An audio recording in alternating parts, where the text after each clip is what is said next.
Hello, my name is Bethlehem. My friends and I from TRAPCA have done a research that aimed at studying the cost and benefit of a potential free trade agreement between EAC and China. The beneficiary of the research is EAC. The task was to provide a comprehensive cost-benefit analysis of the trade arrangement. And in order to do that, we have studied both the qualitative and the quantitative aspect of the trade arrangement in a practical manner. We have started off by providing a brief overview of the existing trade and economic relationship between EAC and China, and from there we have studied the potential opportunity and challenge of the free trade agreement for EAC member states.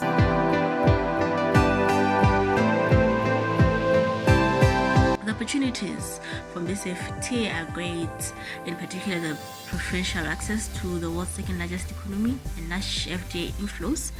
However, there are also risks that are posed by China's political economies, such as free and fair competition and the possibility of the collapse of the EAC infant industries due to the competition. The study also finds out that there will be few economic benefits which are mostly dependent on China's FDI into the EAC region, and also that the result and total trade effect from this FTA will only be beneficial to a third of the EAC states themselves. Now, should the EAC consider entering into this FTA, then a very precautionary approach should be employed.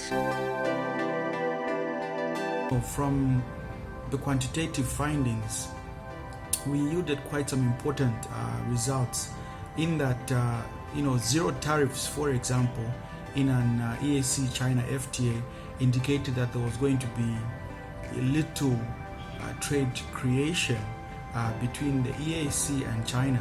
And of course, even with zero tariffs, the EAC member states would still be disadvantaged if China gave the EAC member states zero tariffs. The EAC member states would still be disadvantaged due to low industrial capacities, to produce finished goods or to add value addition to their raw materials.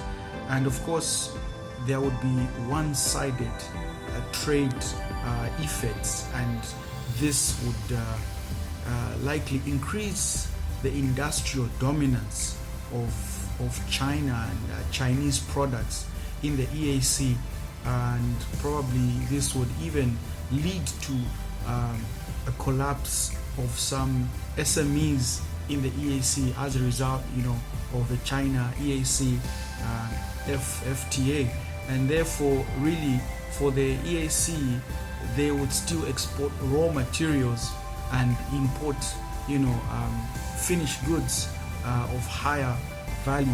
So really the results were quite interesting, but I can say all too predictable of what would happen as a result of this China EAC FTA. From the legal relationship between EAC member states and China, we have studied the number of bilateral investment treaties that are separately signed by EAC member states and China. We have also considered the 2011 EAC-China Framework Agreement on Economic, Trade, Investment and Technical Cooperation. Our aim was to study whether those agreements were a true reflection of the interest of EAC member states. And if EAC pursues with having a free trade agreement with China, we have also studied on how the free trade agreement can be contextualized to the special needs as well as conditions of each EAC member state by incorporating pressing issues to each EAC member state, like the protection for small and micro enterprises, environmental protection, proper waste management and disposal, human rights, and workers' rights. By making sure that the FTA is a new generation free trade agreement, we can ensure that it can give direct response to the actual concerns of EAC members.